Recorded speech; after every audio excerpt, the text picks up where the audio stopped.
Hey trainers, Alakaham here with some more Pokemon video magic, and in today's video I'm going to be showcasing a team that I've been running in the Love Cup, which has arrived just in time for Valentine's Day. We've played in the Love Cup before, if anybody's been hanging out in GBL before this season, but it usually comes around once a year, and now we have it here again. So I've been showcasing the team on the screen in front of you. The idea here was to run double water, which has a lot of play against most things. It does neutral or super effective damage to pretty much everything in the meta except Electro. And also to have double poison jab users to help deal with the massive number of fairy types. So we're going to see, I have several lost leads here, which was kind of weird because I thought Scolipede would have quite a bit of coverage, but that's okay.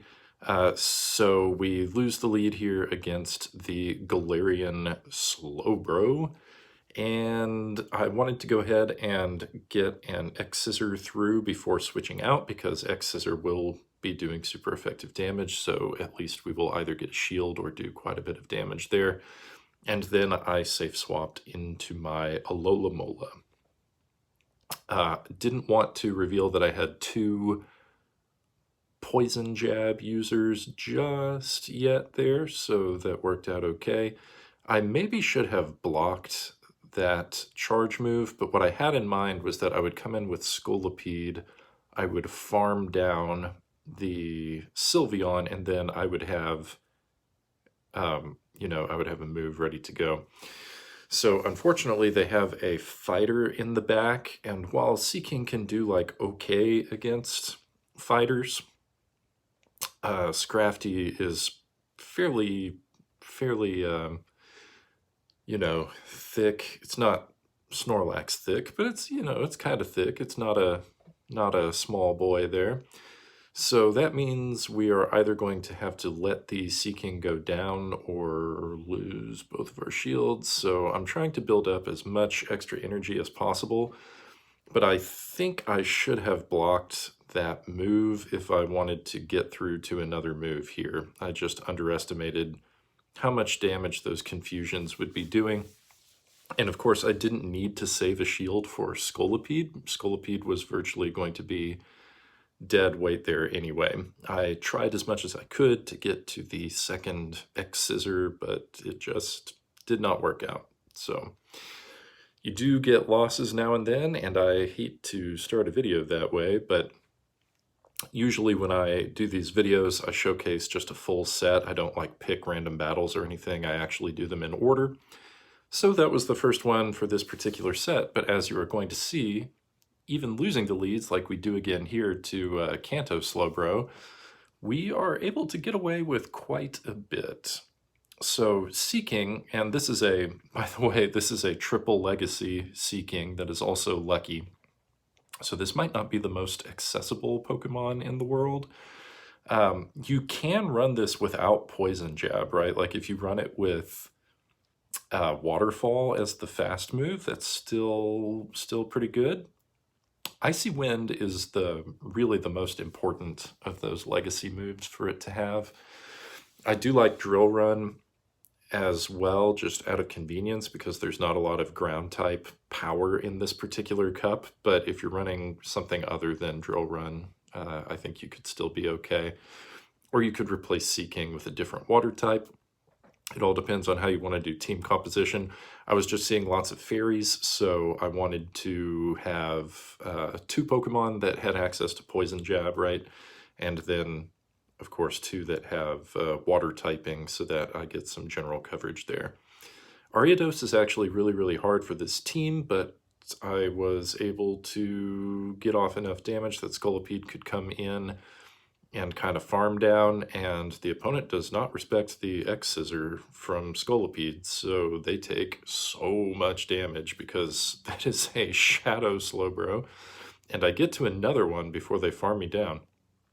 I figure whatever they have in the back is not going to hit as hard as whatever this Shadow Slowbro is about to throw at me, so I do block that move, And if they have Psychic on this Metacham, this is going to be pretty rough, but they go for an Ice Punch, which tells me they probably do not have the old Psychic like Alolamola does. And if I were them, I probably would have been going straight Power Up Punch this whole time. If they have that, yep, they have Power Up Punch, Ice Punch. So yeah, I would just be trying to increase the strength of the fast moves the whole time. But maybe they thought Ice Punch was going to do more than it actually did, right? So I'm going to go for the farm down and have just a little bit of health, but we do have the Psychic locked and loaded and ready to go. So we are going to, yeah, to take out the Slowbro with a very resisted Psychic attack and just narrowly take the win there. And the matches with this particular team many of them have been kind of close, which some folks may not like in their gameplay, but I think one, makes for good videos, and two, is pretty fun to play through, right? Where things don't just seem hopeless, but they also are not just, super easy to do.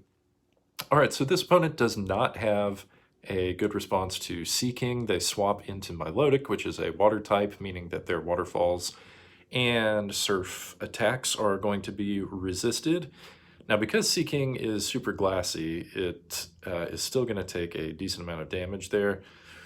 So I farm up a little extra, but I do not want them to get to another charge move, so I'm going to go ahead and throw the Drill Run. No use in going for Icy Wind, which is going to be resisted.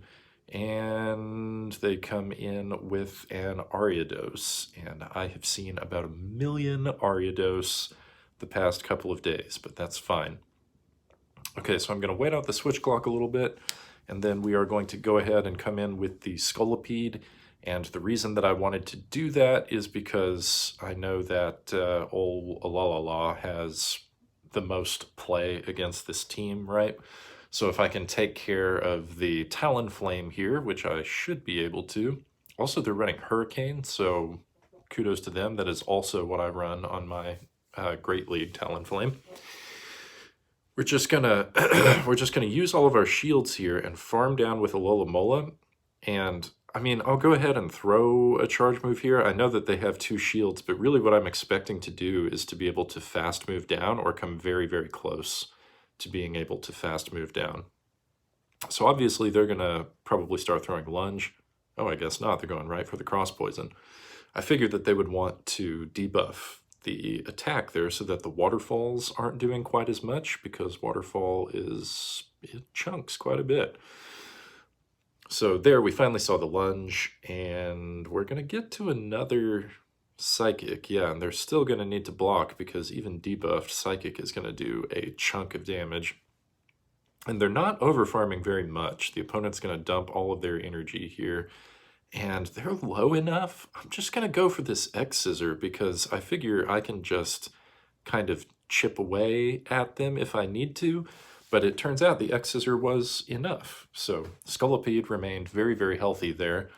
There wasn't much that they could do about that Alolamola once we got to the Ariados, right? Because I had switch advantage, and as long as I didn't mind giving up shield advantage, Alolamola was going to be able to kind of clean up there. All right, another negative lead against a Talonflame. That's great. So I am going to bring in the Seaking, because normally people switch out of that matchup, which they do. Seaking can do decent damage to Talonflame, although it would still have a rough time, because Seaking again is very, very glassy. But most people switch out of it because they see it's a water type. So in this case, they swap into Clefable, and that is not great for the Clefable because we have Poison Jab as the fast move. Of course, Charm still chunks, but that's why Icy Wind is kind of the most important of the 3 legacy moves on Seaking, because if we can debuff the Charm, then essentially we can Poison Jab down, right? So now we've won Switch, and I can come back in with the Alolamola. I don't necessarily need to shield. Even if it were a Brave Bird, I wouldn't necessarily need to shield. And now I recognize that old Alolamola is my win con. So what I'm going to do here is come in with the Scolipede. I'm going to chip as much damage as I can from the Scrafty, and I'm just going with X-Scissor here because it's going to chunk a decent amount of neutral damage. I can spam them out faster, and I don't know what I was thinking there. Maybe in my head I thought that I could farm down. But yeah, actually I did farm down because they went for Power-Up Punch, trying to bait and get the shield. So I farmed down, and we've got a Sludge Bomb ready to go. And Sludge Bomb hits pretty hard, so Scolipede is actually really good in the end game. If you give it some energy up front, Scolipede can deal with a lot of different Pokemon. Even things that would be losing matchups in the 2-shield situation, if you get shields down, Scolipede gets to those charge moves so fast and hits so hard that it can really turn games around for you in the end. All right, for the first time in this set, we get a positive lead with our Poison type against a Fairy type, and they bring in an Electrode. So unfortunately, what we're going to have to do here is stay in this matchup because neither of my Pokemon in the back want anything to do with Electrode. So we are going to spam off these X-Scissors. I built up to 2, hoping that I would get a shield and pull us even with the shields there. And then I go ahead and throw the next one. And I'm actually going to double shield here. In my opinion, most of the time in the Great League, it is better to take switch advantage than shield advantage because the super effective fast moves add up so quickly, right? So now that I control switch, you'll see what I mean. I can come in here with Alolamola, and these waterfalls are just gonna chunk, right? Like, they can hit me with fast moves or with charge moves, and it's not gonna matter that much because I've taken away so much of their health. And it's not necessarily the same in the Ultra League or in the Master League, but man, getting switch advantage is so important in the Great League. So yeah, I've actually been enjoying the Love Cup quite a bit this season. Of course, you know, as with any of these cups, you kind of get into a predictable kind of meta group of Pokemon and everything, so that's fine, that happens. But I've actually been able to build some Pokemon that I hadn't used before, so my Seaking, I think, was pretty fun. Building a Scolipede for the first time was pretty fun. I really enjoyed it, and I hope that y'all did too. Please let me know how things are going for you in the Love Cup in the comments. If you would like to share teams that have worked for you or give me some feedback or advice. And if you enjoyed the video and the content, I would really appreciate if you gave it a like. I'll be coming up with more content for you soon. Until next time, trainers.